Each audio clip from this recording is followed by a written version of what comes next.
అందరికీ నమస్తే. Welcome back to my channel V for vocabulary in Telugu. Previous వీడియోలో చాలా మంచి రెస్పాన్స్ ఇచ్చారండి. సో కరెక్ట్గా ఆన్సర్ చేసిన వాళ్ళు సంయుక్త గారు, ప్రకాష్ ఓరగంటి గారు, విద్యార్థి గారు కరెక్ట్గా ఆన్సర్ చేశారు. సో మిగిలిన వాళ్ళు థంబ్‌నెయిల్‌లో నేను ఒక క్వశ్చన్ ఇచ్చానండి, దానికి మాత్రమే ఆన్సర్ చేశారు. సో ఇప్పటి నుంచి నేను ఎవ్రీ సండే క్విజెస్ అనేవి కమ్యూనిటీలో పోస్ట్ చేస్తానండి. ఇంట్రెస్ట్ ఉన్న వాళ్ళు ఆన్సర్ చేయండి. నేను ప్రతి వీకు ఖచ్చితంగా ఇలాగే విన్నర్స్ని అనౌన్స్ చేస్తాను. So coming to the today's interesting topic which is related to our pongal celebrations. ఈరోజు మనం మన సంక్రాంతిని 9 ముఖ్యమైన పవర్ఫుల్ పదాలతో వర్ణిద్దాం. ఇంగ్లీష్లో వాటిని ఏమంటారు అనేది మనం నేర్చుకుందాం. First word harvest. మనకి అందరికీ తెలుసు సంక్రాంతికి మనకి ధాన్యం అనేది ఇంటికి వచ్చింది. సో పంట కోత అంటే హార్వెస్ట్ అని అంటామండి ఇంగ్లీష్లో. సో పంట కోత లేదా పంట సేకరణ అంటారనమాట. ఈ పదాన్ని తెలుగులో ఎలా పలకాలి కూడా ఆ వర్డ్ కింద ఇచ్చాను చూడండి. ఈ పదాన్ని మనం సింపుల్గా వాడి ఇంగ్లీష్లో మాట్లాడాలి అంటే we celebrate Pongal after the harvest. అంటే పంట కోత తర్వాత మేము సంక్రాంతి జరుపుకుంటాము అని అర్థమండి. ఈరోజు ఎక్కువ పదాలు నేను ఎక్స్ప్లెయిన్ చేయాలి కాబట్టి ఎగ్జాంపుల్స్ తక్కువ ఇస్తున్నానండి.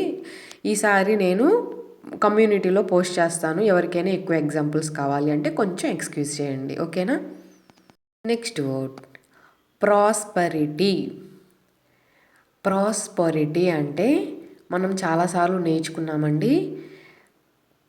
భోగభాగ్యాలు ఏంటి లేదా శ్రేయస్సు, ఇంకా మన వాడుక భాషలో చెప్పాలి అంటే సమృద్ధిగా, అంటే ఎలాంటి కొరత లేకుండా అన్నీ, అంటే భోగభాగ్యాలు అన్నీ ఉండాలి అనేది ఈ యొక్క పండగ సారాంశం కదా. సో అందుకని మనం ఈ వర్డ్ని సెలెక్ట్ చేసుకున్నాం అనమాట.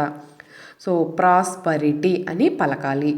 ఈ పదాన్ని మనం ఎగ్జాంపుల్ ద్వారా చెప్పాలి అంటే pongal brings prosperity to farmers. So ఎక్కువగా చెప్పాలి అంటే రైతుల పండగే కాదండి, మనందరికీ కూడా సంక్రాంతి అనేది చాలా పెద్ద పండగ. దీని అర్థం ఏమిటి అంటే సంక్రాంతి రైతులకు భోగభాగ్యాలను తీసుకొస్తుంది అని అర్థం అన్నమాట. Coming to the next word tradition. Tradition అంటే మనందరికీ తెలుసు సంప్రదాయం లేదా ఆచారం అని అర్థం అండి. సో ఈ పదాన్ని మనం సింపుల్గా ఎగ్జాంపుల్ ద్వారా గొబ్బిళ్ళు is a Pongal tradition. So గొబ్బిళ్ళు అనేది సంక్రాంతికి మనం అందరం పెట్టే సంప్రదాయం అనమాట. ఖచ్చితంగా గొబ్బిళ్ళు పెడతారు, అది ఒక ట్రెడిషన్. సో అర్థమైంది కదా. Coming to the next word.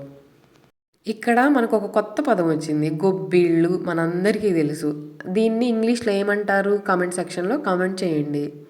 Next word bone fires. ఎలా పలకాలి, బోన్ ఫైర్స్ అని పలకాలి. బోన్ ఫైర్స్ అంటే భోగి మంటలు అని అర్థమండి. సో ఈ పదాన్ని మనం సింపుల్గా ఎగ్జాంపుల్ ద్వారా bonfires bring joy and togetherness. మీ చైల్డ్హుడ్లో ఈవెన్ ఇప్పుడంటే అందరం జాబులు చేస్తూ ఎక్కడెక్కడో ఉన్నాం కదా, మనం పుట్టిన వాళ్ళల్లో ఖచ్చితంగా భోగి మంటలు వేస్తారు. అప్పుడు మనందరం అబ్జర్వ్ ఏం చేస్తాం, టుగెదర్నెస్ అంటే అందరం ఒక చోట కలుస్తాం. సో ఎంజాయ్ చేస్తాం కదా. ఇదే సెంటెన్స్ యొక్క అర్థం కూడా. భోగి మంటలు ఆనందం మరియు ఐక్యతను తీసుకొస్తాయి అని అర్థమండి. So coming to the next word. Next folk devotional former. ఎలా పలకాలి కూడా ఇచ్చాను చూడండి. మనం జనరల్గా వినే పదం ఏంటి, సంక్రాంతి టైంలో హరిదాసులు పాటలు పాడుకుంటూ వాళ్ళ చేతిలో one type of music instruments ఉంటాయి, అవి వాయించుకుంటూ వస్తారు. సో మనందరికీ తెలుసు వాళ్ళని ఏమంటాము, ఫోక్. ఫోక్ అంటే తెలుసు కదండి, ఫోక్ పాటలు అంటే జానపద గీతాలు పాడేవాళ్ళని ఫోక్ సింగర్స్ అంటూ ఉంటారు. సో అలా పాటలు పాడుకుంటూ వస్తూ ఉంటారు. ఇంకా చెప్పాలి అంటే ఇంగ్లీష్లో మనం డివోషనల్ సింగర్స్ అంటూ ఉంటారు, లేదా ట్రెడిషనల్ డివోషనల్ సింగర్స్ అని కూడా అంటూ ఉంటారండి. ఈ 3 పదాలు గుర్తుపెట్టుకోండి. హరిదాసుని ఎలా పిలుస్తారు ఇంగ్లీష్లో అంటే, ఓకేనా? ఈ పదాన్ని వాడి సింపుల్గా ఇంగ్లీష్లో the folk devotional performer sings devotional songs. హరిదాసు భక్తి పాటలు పాడతాడు అని అర్థం అన్నమాట. సో హరిదాస్ని ఎన్ని రకాలుగా పిలవచ్చు ఇంగ్లీష్లో? కామెంట్ సెక్షన్లో కామెంట్ చేయండి. Coming to the next word. Next cow dung balls అంటే ఇందాక మిమ్మల్ని అడిగాను కదా, గొబ్బిళ్ళని మనం ఇంగ్లీష్లో కౌ డంగ్ బాల్స్ లేదా కౌ డంగ్ మౌండ్స్ అంటూ ఉంటారు. MOUNDS కౌ మౌండ్స్ అంటూ ఉంటారు. అంటే వాటిని మనం ఇట్లా గుట్టలుగా పెడతాం కదా, అదే అర్థం అన్నమాట మౌండ్స్ అంటే. సో ఎన్ని రకాలుగా పిలవచ్చు? కామెంట్ సెక్షన్లో కామెంట్ చేయండి. సో గొబ్బిళ్ళు అంటే చెప్పాను కదా, ఈ పదాన్ని మనం సింపుల్గా ఇంగ్లీష్లో యూజ్ చేసి మాట్లాడాలి అంటే cow dung balls are kept in front of houses. మనం ముగ్గులో గొబ్బిళ్ళు పెడుతూ ఉంటాం కదా సంక్రాంతికి. సో అదే అన్నమాట అర్థం. ఇళ్ళ ముందు గొబ్బిళ్ళు ఉంచుతారు అనేది అర్థం అండి. సో ఎంతమంది మీ ఇంటి ముందు గొబ్బిళ్ళు చూశారు? కామెంట్ సెక్షన్లో కామెంట్ చేయండి. బుల్ రేసెస్ ఎద్దుల పందాలు. ఏంటి ఎంతమందికి అసలు ఈ సంక్రాంతి అంటే ఈ పిచ్చి ఉందో తెలియదు, కానీ అసలు మామూలు పిచ్చి కాదు, తిండి తిప్పలు కూడా మానేసేవాళ్ళు ఉన్నారండి. మా ఇంట్లో కూడా ఉన్నారు. సో అందుకే నాకు ఎక్స్పీరియన్స్ అనమాట బాగా. సో బుల్ రేసెస్ అంటే ఎద్దుల పందాలు అండి. మన సంక్రాంతి అంటేనే అసలు ఎద్దుల పందాలు, కోళ్ళ పందాలు లేకుండా అది అసలు ముగింపే ఉండదన్నమాట. సో ఎద్దుల పందాలనే బుల్ రేసెస్తో పాటుగా బుల్ కార్ట్ రేసెస్ అంటూ ఉంటారు, లేదా బులక్ కాంపిటీషన్స్ అంటూ కూడా ఉంటారండి. మీ ఇష్టం, ఎలాగైనా యూజ్ చేయొచ్చు.